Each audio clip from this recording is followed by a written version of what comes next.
with the tank to match a carry or if they go carry versus carry. I think a lot of that is going to depend on the bans. Does Cloud9 have the confidence to leave something like Camille up? Or are they leaving Camille up to take it away for Ray? Because that is something that TSM has had banned away a lot against them. Right. We're already seeing a lot of trends as we get deeper into this patch 7.6, which is what the finals are on. We see a lot of jungle bans in almost every game. We also see a large amount of first picking of junglers, and less for these teams if something like Lulu is up, because it's something that was, when available, picked away by both of these teams every time in the semifinal. Of note, TSM did select red side for this draft, so they're going to maybe give Cloud9 a first pick here. Rengar, Ashe, and Rumble are Cloud9's 3 bans. LeBlanc and Graves for TSM, and now Shen actually taken away. So Camille, the obvious one left open, but a lot of options here. Yeah, I definitely think you are looking at Camille, but Lulu is a great option here too. And we saw yesterday the rise of these AD carry protection comps. Ivern is up on the table. You can run multiple shielders. Orianna, a big one for both these guys too. Yeah, so with the Lulu here, even though other mid laners like Faker have recently played it in the mid lane, it's not something that is traditionally flexible for C9. So this is most likely a Lulu for Smoothie, but things like Ivern are still available if they still want to go with the full type of protection comp. Well, there's Karma picked for TSM, so that's been fairly common, but Sven actually might take an early jungler here. I mean, Ivern's the other one we think of. I think you have to take it, and they do. And this is interesting because Bjergsen actually is someone who did play Karma mid quite a bit when it was popular. Faker has shown this mid lane. It's been played in the LPL as well. And I think that they could even be someone to pick up something like the Twitch or the Kog'Maw and run a protect the AD carry comp. Yeah, the chances are still there. I also wonder how many of these trends are going to stick through from semifinals to finals. For instance, TSM was red side every game against FlyQuest. Their first 2 picks were always support and jungler, and then twice they followed that with the mid laner instead of counter picking with it. I think in this matchup, we're probably more likely to see an AD carry pick early before the draft phase, but we're going to have to wait and see what Cloud9 does. I mean, Kennen, blind picking that Kennen top lane, very likely for Ray. Yes, it can be played AD carry, but Siki has not shown that. That does show a lot of confidence and perhaps why they brought him out. Well, we'll have to see there as Lee Sin's the pick for Cloud9. There's Caitlyn though for TSM, so like you expected, Jet, they are going to wait on mid lane counter pick, but you can already see the power that TSM's assembled in these first 3 picks. Yeah, if they put that Karma bottom lane, that is such a strong shoving lane. It's going to be difficult for C9 to match that. It is good that Contracts has the Lee Sin though, because that is widely feared, as is Svenskeren, but he had picked the Ivern. It was banned every game against Cloud9 by Phoenix 1 in the semifinals, so I can see why Cloud9 would lock that down before the second ban phase. I do really like the Caitlyn pick here too, because you don't even have to run the Karma mid to have a supportive mid laner. You can still pick things like Orianna. You have both a powerful pushing lane in bot lane, and you have that late game power of the Caitlyn carry. Yeah, and I do also think there's an additional layer here where the Kennen is probably going top lane for Ray, we would imagine. So TSM has a chance here to get their pick of the litter counter pick top laner, and then also wait to counter pick the bottom lane. So that's a pretty good position for TSM to be in. And I like what TSM have done here with their next phase bans. Varus banned away as an AD carry pick, but Syndra taken away, likely indicating Orianna out of this phase for TSM. We'll have to see, of course, the C9 have banned away Renekton, but if they are looking for something like Orianna to still be a strong mid laner but be supportive, this is a good setup for that. For C9 on the other side, we could be looking at something like an Echo for Jensen. The split push 1-3-1 type compositions work extremely well with Kennen in the top lane. Yeah, I feel like it's very interesting that Cloud9 banned the Orianna, because that's something I was looking at for Jensen to blind as a mid laner since he has to do that. And as you say, Azael, Echo would be one of the next blindable mid laners because his Echo has been so solid, and they needed to match what looks like is an evolving 1-3-1 strategy for TSM now that Camille's locked in. Well, Camille is the pick there for TSM. I think they expected TSM to take Ori, so maybe a mind game there in the draft, but you can just tell both Rebit and Park and the teams are navigating this draft very carefully in this opening game here. Sneaky though is going to have to fall back to a different AD carry. Maybe a little rough in lane, but certainly a strong pick. There's Lucian. Yeah, Lucian, I think he really is going to struggle in lane against the Karma and the Caitlyn. I favor that lane pretty heavily in this 2v2 matchup. That said, you do have a strong early ganking jungler, and you have a powerful dueling AD carry. So if he can get ahead, he's going to be strong in mid-game skirmishes. So much of that Lucian success early will be predicated around whether or not Contrast can affect that lane. Well, last pick here for C9, and it does have to be blind pick mid for Jensen. He will go with Cassiopeia. We'll see what Bjergsen has for the counter pick. Oriman kind of enables this pick as well, but there are a lot of things you can take into this matchup. And it'll be interesting to see what Bjergsen actually wants to showcase. He's able to play almost every meta mid lane champion. Probably not that. Yeah, and he has a a large number of options right now. The only mid lane bans are Orianna, Syndra, and LeBlanc. He did play Taliyah in the semifinals, and this would play into the 1-3-1 strategy, and this would more be Bjergsen trying to help with that pushing bottom lane, or the snowballing top lane in Camille. Well, I like what we've assembled here. Last pick Taliyah there for Bjergsen. It means that both teams come in pretty well equipped for this draft. You could see a lot of time being used, just making sure the picks happen. Teams very aware of the different strengths and weaknesses of the team, and I think just the total amount of time we spent talking about the draft and that we could see the teams were deliberating on says that these teams are both very well prepared, and they know that especially if this goes the full 5 games and they're probably expecting a long series, draft's going to be important and they're taking their time. I really do like TSM's draft, but something they're going to have to be very careful about is the early game for Haunter. He's playing a melee into range matchup. Yeah. Ray can abuse him there. That said, Camille, once he gets a couple levels, fantastic gank assist, and Ivern coming up there may mean it's a hotbed for junglers. Exactly. Jungle and mid lane are going to need to bail out some of these lanes early. For TSM, it would be the top lane that is getting pushed in. For Cloud9, it's potentially the Lucian and Lulu that are getting pushed in. And then the question is, do you focus on your strengths or shoring up your weaknesses, right? If you're Contracts, do you go and try to snowball that cannon, or do you try to help out an already losing lane? That's the things that these junglers are going to have to keep in mind and decide upon. And that's a matchup we expected to mean a lot, especially as always in the early stages of the game. Ivern, maybe the hottest pick so far of just the top 4 that we've had. We saw a ton of it yesterday. It won every game and it was banned the rest of the series between FlyQuest and P1, and that went the full distance. I think they accept that. They knew they were giving it away. So Contracts in his Lee Sin have to get stuff done early. For a rookie on a stage this big in your first ever finals, that is a big ask. Yeah, and the pressure, as Doublelift mentioned, is so huge in this matchup. You can still remember a lot of the key moments from the summer finals of 2016, and so much has happened in between that. We had Worlds, we had the 40-plus games they played in the spring split, but what they do in this match is what people are going to remember.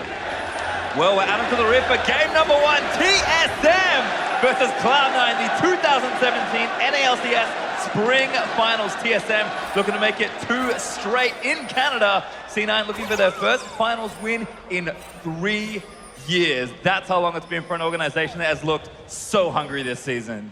They really have, and they started off so strong, undefeated through the early weeks of the season. People had them pegged as the clear #1, but slowly but surely, TSM was able to crawl back and end up here as the favorites in the final. Just feels like it always happens. We'll see what happens though as in the level 1, as teams are going to move out. Nothing crazy starting off. You can see a ward for TSM on the C9 Raptors, but just getting that early information. Exactly, and the early scouting is so pivotal against the Ivern because of the counter jungling potential, but also because Lee Sin can get out so many potent ganks, and Ivern generally executes counter ganks best.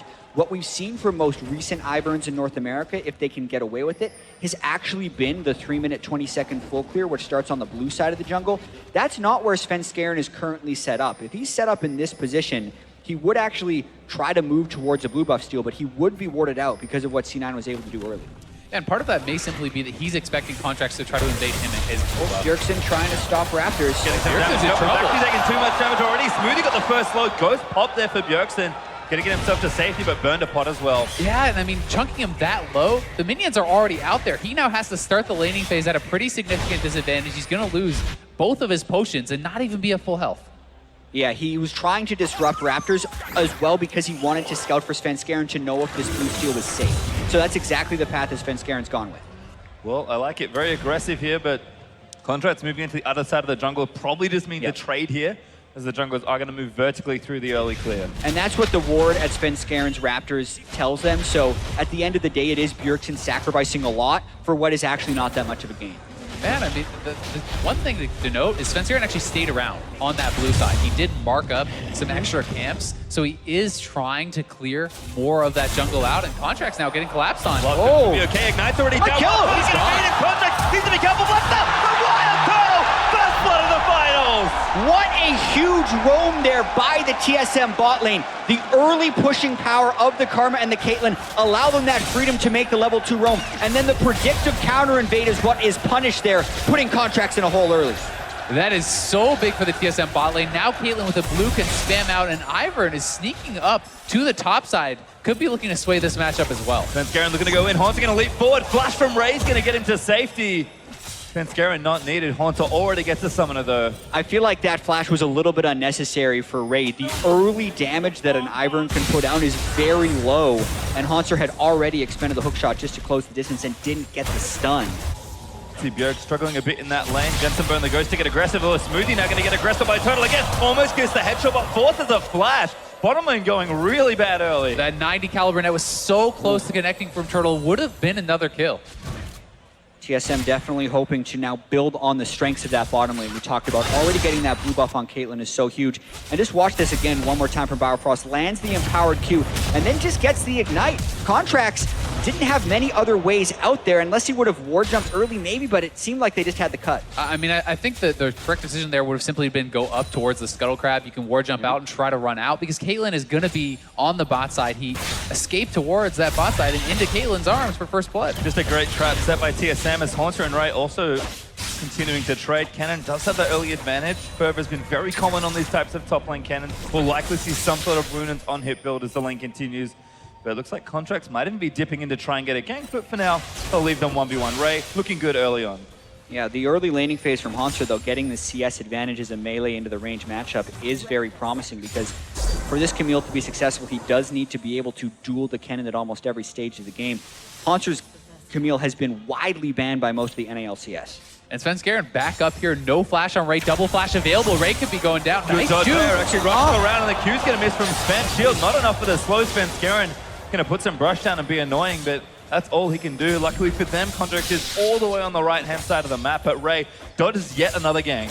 They might want to continue pressuring this lane, though. You can see Bjergsen already putting wards up towards the top side, so we had that question at the start of the game, Azale. Does TSM try to snowball around their bot lane, or are they going to be trying to use their pressure upwards? It looks like Svenskeren and Bjergsen are trying to control that top side with wards and just relying on the strength of the Caitlyn and the Karma for now. And I think it's a smart choice, but Contracts down here, Bifrost no ward. Check. Good ward over Contract. He's going to force the heal out of Turtle. Just jumps in and gets away. Flash is still up for Bifrost, though. Turtle playing far enough back, he's going to be safe. Now, another thing we're going to have to remember about having Ivern on this TSM team is if Bjergsen and Svenskeren put focus up there, they can also donate red buffs over to Haunter to help him out in this dueling matchup, and that is an advantage that red side top laners get with Ivern. Sneaky also under threat. Smoothie, no flash. Maybe in trouble as well. Svenskeren going to walk in, get some brush down. Spotted by the Scry's doing news there by Contracts, who is back down on this side. Looks like Sven was anticipating continued action here in the bottom lane, which does leave top lane isolated again. Ray has caught back up in CS, but again, this seems good for Haunter early on. I mean, the pressure not working out isn't good for him, but the fact that his even's great. Yeah, and Ray sticking around quite a long time, still yet to go back for that first buy. So if he can continue to shove Haunter in, that's pretty good for C9. Plus, the wave is actually in a pretty awkward spot for Ray. He's going to have to base, and the wave is going to be frozen against him. So now he must push in that wave, which means Svenskeren can come up topside, knowing he has to either TP back or get frozen on, and anticipate that. Looks like Haunter held onto his teleport as well. And if they see a TP, Svenskeren is in position for a potential gank here. Contracts are up on this side. Sven smites away the Grom. We could see some conflict here. Svenskeren's in pretty deep, and with that top lane pushed against him, it could have been a potential collapse with a Ray teleport, but he spots Lee Sin and gets out. Yeah, so I mean, Ray is essentially just bleeding CS now because all of these creeps are getting denied to his own up in the top side since Haunter had this set up. This is very nicely positioned from him. And not only is he getting the CS advantage, he's going to get ahead in levels and XP. And we need Contracts to come up topside and help Ray, or this freeze will be pretty awkward.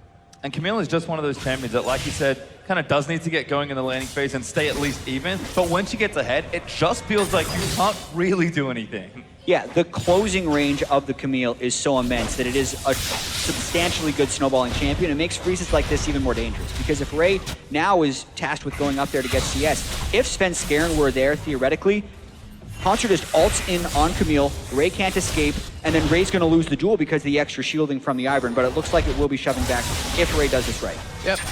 It's a lot of harass down. Well done. Actually, maybe going to keep going. No tower dive in sight. Not enough marks to stun up Haunter, who does have his teleport, so will likely burn it here just to get back to lane. We'll see though, again, Ray held onto his, so potential play on the other side of the map is also something opened up here.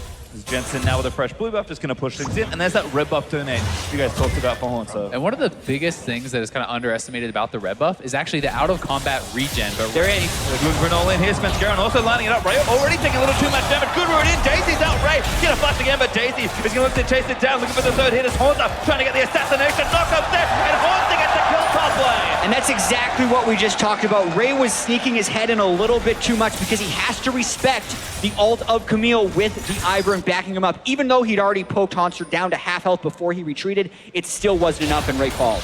Bifrost though is taking some damage here, but TSM's bot lane still looking sturdy. Up a healthy amount of CS, 20 so far. Jensen steals away the blue, but Spenskaren might make him pay for it. Jerkton here ready with the ultimate. Daisy though chasing down Jensen. This is frustrating. Hits. Coming, Jensen. C9 bot lane there as priority though. They're going to come up. Contract diving back in, looking for a kick on Bjergsen. Jensen dives forward, but he already burnt the flash. Bjergsen flashing away, going to try and get the kill down. Turtle sniped Jensen with the ultimate. Jensen actually did not have his ultimate for that, so that had been used in lane, and that was why TSM felt confident to make that collapse. And not only do they get the kill, they're going to get Infernal Dragon off this, and this early game is getting out of control. Yeah, massive early game swings right there, and that's the second collapse that the TSM bottom lane has been able to make thanks to their lane priority. Again, everyone maybe had a lot of questions for the likes of Turtle and Bifrost, but certainly looking clean in the early stages of this game. Infernal Drake will be the prize there for TSM. 3 kills up already and pretty much 2,000 gold ahead. Things going exactly how the reigning champions want. Now, watching the setup for this one more time, you can see Jensen ultimate on cooldown, and he can actually kite out the Daisy, and then when the Taliyah wall comes down, Sneaky and Smoothie get cut off. So that's when they're pushed back in lane. Another great usage of the Weaver's wall by Bjergsen to help them get a numbers advantage for that kill in the river. Yeah, they made the call to just give up the play. Ray canceled this teleport, the bot lane couldn't get in, and they just do not seem to be getting edges where they're supposed to. We'll kind of see how it continues to move through. 10 minutes elapsed in this game. Kind of checking on the other CS leads. It is really just Turtle with that lead. Haunter up a few. Looks like mid lane's pretty even. You can see the gold there. Looking very good for Turtle, actually, about 1,000 ahead. And just some little leads here and there for TSM. It's not huge, but these are the kind of early games that TSM are known for. Last split seem to be continuing on good form so far. And one of the big things that doesn't really show in the CS is the fact that Haunter should be losing this matchup. You know, and yes, he's not massively ahead, but he has a kill, and he's up in farm against a ranged matchup as a melee early on. And when you do get ahead like that, it's so easy to just non-stop repeat those ganks with the ultimatum and that item. And Scarin continuing to take camps away, though. Ivan, really frustrating when your team doesn't have control of the map because it feels like you can go anywhere. Contracts is kind of trying to match and steal some away, but Sven will be here instantly, going to be able to take the camp away. And Contracts, I mean, Bjergsen's ready, not with the ultimate, but does have his ghost. Just going to get forced out of TSM's jungle as Bifrost and Turtle are actually working on the first turret here pretty much solo. Yeah, and it's really tricky. You have to start thinking about how C9 would be trying to get back in this game or just weather the storm. And for the most part, I think they're trying to weather the storm until they can get Cassiopeia and Lucian into team fighting form, which is kind of Blade of the Ruined King, Black Cleaver, and a few extra items onto him. But in the meantime, there is so much pick on TSM that that's incredibly difficult for C9 to do. One of the things that C9 will have is teleport, because Haunter did complete his to that bot lane fight, and Raze is coming up now. So if they could get some sort of ward in, they could look for a play, but TSM pushing for the first turret. Ivan sees starting. Sneaky actually eats a snare. Turtle in, looking for something. They were roaming people down to the bottom lane, but they do not have a deeper ward which would be able to teleport in behind TSM. Note the control ward in the lane brush by TSM, really hoping that nothing snuck in behind them, because that would be a moment for C9 to try and get back in the game.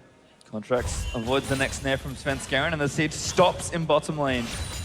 Briefly now for TSM, but look for everyone to get significantly further around the map. I mean, Bjergsen back with the ulti, looking for top lane now. Going to clear out this control ward first. The fact of the matter is, TSM doesn't actually need to force a play on bot side. They will just slowly get this turret regardless. It's C9 that must force a play or accept the first turret loss to a Caitlyn who's already way ahead. Yeah, and I like what Svenskaren's doing here. He's just Iverning in the bottom lane, moving in, probably going to cast Daisy right in front of the turret, and just hope the other team engages on you because you're set up for that. Moving too far forward, Lulu ulti and the flash might save him. Contracts down here as Bifrost did tank a number of turret shots. Now Daisy trying to get out of the way. Contracts doesn't want to finish that kill off, and C9 will preserve their turret. TSM invest quite a lot and do not get the siege. So one of the things to keep in mind is you're not losing that much with the Ivern to come down because you can mark up your camps, you just walk down, then you go back and collect. He'd already cleared his full bot side jungle, so I think Sven is playing this very well. Yeah, because he's also dictating where Contracts has to go. If Contracts doesn't show down in that bottom lane, the turret dies. So now Lee Sin has lost his agency in the matchup since Ivern's just able to roam down to that winning lane. You can kind of see how the problems are kind of starting to compile on each other here. Sven constantly running around, being the first to invade, which is what he always loves to do, but on Ivern just feels that much more frustrating. Looks like another blue steal is going to come out here. This might set one away, and Contract's far too late for that one. Blast cones over and gets the bad news. The imposter blue buff is sent in by Svenskeren afterwards as he gives Daisy over Contracts. Jensen really wants that candy. Not going to get it though. Contract's just going to have to settle for his Gromp instead. The red buff's back up, which means you're going to see another red buff donated very likely over to Haunter up on that top side where he can start to extend his advantage. And as he hits Trinity Force, that is really where Camille turns on. Well, Bifrost actually looking mid, but he did get spotted already. Actually getting chased, is forced to flash.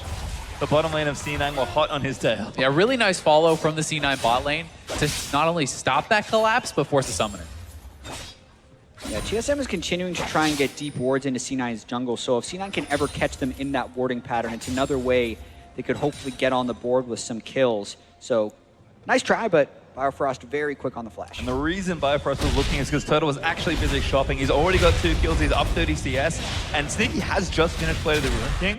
But Runa's Hurricane now being finished means that turret siege that was starting and constantly pushing their lanes in just gets even harder to deal with now. Yeah, and this bottom lane turret is actually quite important because in the grand scheme of things, the 1500 gold lead of 14 minutes doesn't mean that much, especially to Cloud9. When the turret goes down, though, that moves it to around 3,000 or 4,000. That's a much more substantial gold lead that will lead to more item power spikes for TSM. I will say, though, despite being behind on gold, Blade of the Ruin King is so ridiculously efficient early on for the Lucian that they do have some sort of an opportunity here to actually look for a fight. And if they can get a kill, they still can get that first turret. And again, it just feels like TSM just want to shove the lane, don't want to interact too much in these stages. Sneaky that does want to fight Ivan's here, but so is Contract's Contract. here too. Snare gonna miss, Contract's waiting.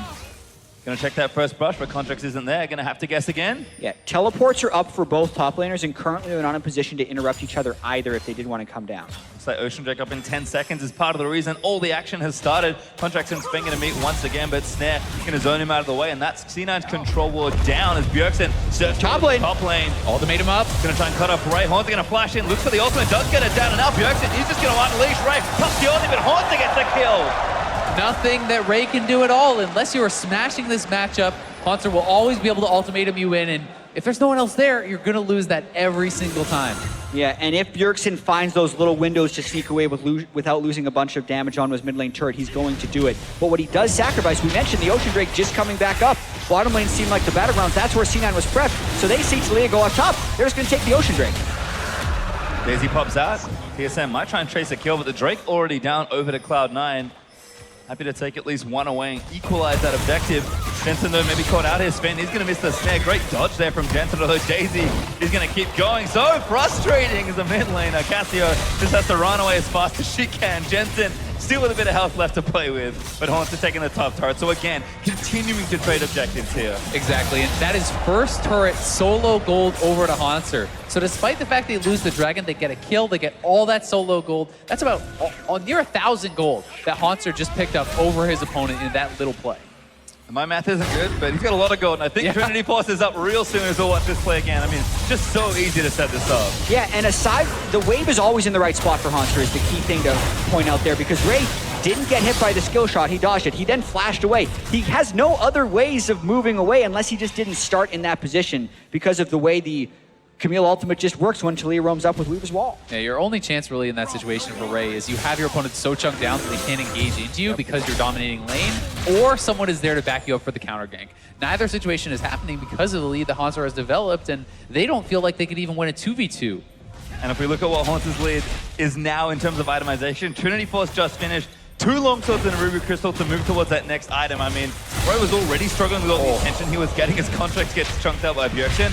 We talked about Camille hitting that Trinity Force, and that's kind of where her peak, where she starts. Haunter's there now and has extra as well. Yeah, the game is on the brink of snowballing in TSM's favor right here. They already took the top lane turret. The mid and the bot lane turrets are a few hits from destruction. If TSM gets the first 3 turrets down with this 1-3-1 composition, it's going to be very difficult for C9 to force team fights to pull themselves ahead.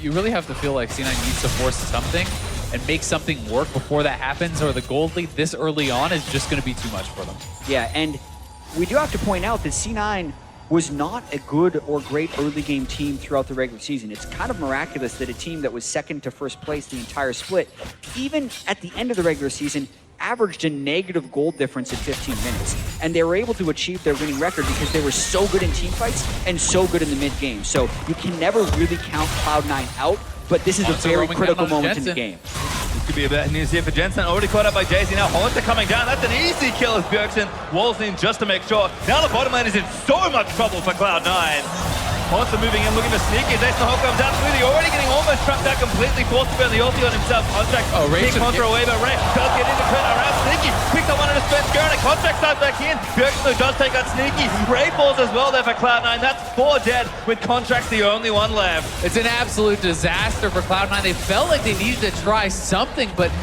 Jensen's already down. They lose 2 turrets. They lose all those kills. The gold lead is just almost insurmountable the 19 minutes in. Yeah, TSM is just clicking on all cylinders right now. Pretty much every individual is having a strong game, but it's led by Haunter here. He's the one who got the first turret. He got the first kill in this impending team fight, and he's the one who kind of took it home in the end.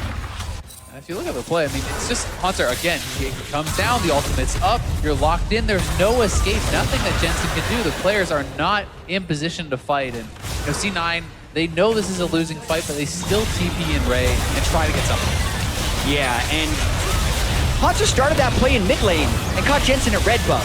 So when he has that big of a lead, the agency that Haunter has on this Camille to make plays and have the game go on his schedule, he's really taking advantage of. So mid lane turret's under trouble as well. Jensen's gonna have to get out of the way as Turtle takes it down. Good dodge again by Jensen. Out from under the Ivan Q. But unfortunately, it's not stopping their structures from falling. TSM with 4 turrets to nothing and a 7,000 gold lead already at 20 minutes in. And Haunter, he's bullying Ray at this point. Yeah, he is playing with so much confidence right now. Well, Turtle and Sneaky gonna do a battle. Trump's gonna make it real bad news. Turtle able to get the 1v1. There's nothing going right. Ray's gonna die again topside. Yeah, Ivan maybe not needed. He's here for the assist and a few shields. Haunter unstoppable now with 5 kills. And it's falling apart for Cloud9. Yeah, something we really didn't talk about before the series, everyone expected Impact to start, was there's also a lack of experience for Ray in these big matches. You know, he is not someone who's played in these matches. Neither is Contracts, and they're getting really outshined by Haunter and Svenskeren now in game 1. Yeah, maybe Reaper had hoped giving Ray the start would give him the confidence here, and they wanted to play a carry versus carry matchup against Haunter, but Haunter did say he can play carries better than Ray and tanks better than Impact. Right now, he is definitely smashing on Camille. I mean, there's bad news everywhere, unfortunately, for Cloud9. So watch this replay again. This is cute. I mean, Sneaky, he does try something here. As Lucian, this is the kind of thing you maybe can go for. Yeah, the last step on the trap, he hit that free headshot, and that was kind of the fatal error, but you have to feel like he just thinks he needs to make something happen. He has Blade of the Rune King. Hey, maybe if I win a duel, something happens. Yeah, double headshot there. 90 caliber net into a headshot, trapped into a headshot. So the right things for Wild Turtle to be doing on Caitlyn, and Caitlyn's that champion that you talk about having the weak mid game. The Blade of the Rune King, Black Cleaver, Power Spike is where Sneaky is supposed to have the edge on Lucian, but it feels like by the time Sneaky has his second item, Turtle's gonna have his third, so that spot's really never gonna happen. Yeah, you just catapult completely past it with 4 kills in early turrets, and I think we're about to see Ray in some trouble again. Yeah, Ray is caught farming in places he just cannot be. He does have flash and ulti, but Haunter is just gonna try and fight him. Ray, decent ulti, he's gonna keep trying to catch the Camille. Haunter finally ulti's down. He's gonna miss that next number. Redemption from Ivan. He's gonna make it a very unfair looking 1v1. Ray, though, able to get out of that situation. Yeah, credit to Ray because he dodged everything. He got, oh no! Haunter keeps sweeping in. Playing with your gold lead right there. Haunter's just so far ahead. He missed everything and still ended up winning with a little bit of help. But, I mean, that has got to be so frustrating for Ray. Haunter missed, what, 3 hook shots? Yeah. He missed so many tactical sweeps. Like, he was missing literally everything and still won because he's so far ahead. That's what happens when you're 3,000 gold ahead now of your lane opponent. And the mindset, you can see it from C9 now, with Sneaky trying to dive in for a duel which he narrowly lost, and then Ray trying to make the hero play, still going back in and narrowly losing. Yeah, and I mean, you have to try to make those plays, otherwise you're just playing to not lose. And Ray plays it very, very well. Yeah, he gets the move speed from the Blade of the Ruined King to dodge the first tactical sweep. And then right here, he's just making sure he's continuing to weave in his auto attack, sidesteps yet again, has to live through the redemption, and here he can quit. He's kind of withstood Haunter early, but he flashes in because he knows he has the marks for the stun, but he doesn't have enough damage. Haunter gets his shield back and then lands that last hook shot. Well, I think Ray could have actually just not used his E there. He could have just kept autoing. Probably gets the kill. And he probably gets the kill. He actually went into melee range, allowed Haunter to get that last auto, and then the hook shot for the killing blow. So a bit of a mistake on the end of that duel. And that's one of Ray. and that's one of those things that people that have played AP Cannon for a very long time don't really care as much about. But if you're playing some sort of on-hit AD build, you need to, because you cannot auto during Lightning Rush. I failed many a kill trying to do so, ended up being like, oh, I can't do this. Well, TSM monumentally ahead at this stage, fast approaching 10,000 gold ahead.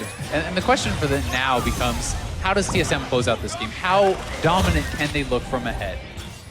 Yeah, and this is the type of game one that TSM wants to have. You look back to the 2016 Summer Finals in Toronto, Cloud9 are the ones who came out in top in game one, and then TSM won the next three. Normally, TSM are these slow starters in these series. Well, I like this. It's cute from TSM, just taking a pretty sneaky Baron with the C9 Scuttle Crab. Not able to reveal enough. They've got good control wards as well, making sure this is unseen. And just snuck into the back with Ivan and Caitlyn. Pretty difficult Baron to take. It's just the two-man, but now they have the Weaver's Wall at a critical moment. Another great usage. Really nice start up there from Bjergsen. Again, really good at this tactical ultimate use. We've seen it on his rise, and that was a big champion. Now on Talia, and TSM taking Baron. They do ascend to 10,000 gold ahead, and this should be a formality for TSM at this point. Haunter just saw Kennen in the bot lane. He's going for it. Oh, Ray, he wants to redeem himself. Does get that stun. Now ulties him down. Ray still cutting our ways. That is too much damage. Ray can't get out of the ultimatum, and Haunter gets that solo kill. That is just brutal. Ray doesn't even stand a chance against Haunter. 7-0-1. Talk about a statement game to open things up. Absolutely. First team all NALCS top laner Haunter. People were talking about at the start of the split how he may not be able to survive in a world of Korean top laners. Ray and Impact are both Korean top laners right here, and he's really trying to make him see Haunter. More than surviving, I'd say. Thriving at least in this first game. As TSM just looking to close it out. They do have, again, some good globals to play with. Haunter does have his teleport. Bjergsen, when his ultimate comes back up, can be in a side lane if he needs to as well. TSM should have everything they need to just push down these inhibitors. They certainly do, and the straight-up sieging ability of Caitlyn is so powerful that it's really tough to think of a way that C9 can really even get in. So TSM's just going to walk it down, straight up start taking down this turret. And Ivan is making this annoying as well with a whole bunch of rush in front, but ulti out from Sneaky. Conjure's going to try and make a heroic play, kicks Turtle back in, but he flashes back and just shoots him for another kill. Redemption down to protect him, and Turtle just has too much of a fortress to play in. That turret's dead. And Camille's not even here right now. Haunter's pushing up the mid lane, so TSM trying to make this a quick one. Ray also going to get knocked up by Talia, I believe. Daisy out, going to continue to siege here. Haunter breaching through mid, so TSM is going to keep the rest of Cloud9 busy. TSM just looked completely dominant in this game. C9 have just got to been thinking about what are you going to do for game two? Do you bring Impact back in? Does this make you doubt all your preparation that you've gone into this match with? Well, second inhib going down. TSM continuing to just rotate around. Haunter already actually on the bottom lane, getting that push in. They've got a minute and a half left of Baron buff. This should be a pretty easy take of these last few turrets. Another Weaver's Wall to cut him off. Already 2 inhibitors down, working on number 3. Third one now exposed. Cloud9 can have one last fight to try and defend it. TSM don't overextend. They're going to at least wait for the wave here. Yeah, and if you're looking at this game, the 5-game series is much more than game 1. We've seen plenty of series in this playoffs have similarly styled game 1s like in FlyQuest versus COD, and then still have FlyQuest come back to win the series. So at this point in the game, you're almost already thinking about how do we prepare for the next game and figuring out a little bit of what went wrong and how you can prevent it from happening again. And a lot of that is about confidence, it's about mentality, and it's about experience. And 2 of the guys on the field right now for C9 do not have a lot of that. I mean, even Smoothie is quite a new player, but Contracts, he's a rookie. Ray has not had this sort of big stage experience, and you have to wonder if players like that can handle the pressure. You're coming out in front of a massive crowd, most important game of the year, and then having a very rough game 1. Well, looks like there's an Infernal Drake up in 35 seconds if either team wants to take a stab at it. Cloud9, pretty unlikely that they'll be able to get out of their base at this point, but TSM actually have 20 seconds of Baron left, so they're going to try and take down the last inhibitor with it. Haunter splitting on the top side, pressuring anyone that comes fight him in. It's just Ray there right now. He already knows he doesn't win a 1v1. Yeah, and he's got a Guardian Angel, so even if you send 2 people, you probably lose that fight with the 7-kill Camille, if at the very least, the other 4 people on TSM would probably take in Nexus turrets. Turtle playing with Brush here, he's getting headshots everywhere. Already has 3 items and a Q at Destiny. Contract's trying, but Turtle just has too much protection. Jensen flashes in for it, but Sneaky almost going to get tagged in as Haunter. Leaps in, gets turned into a cupcake though by Lulu.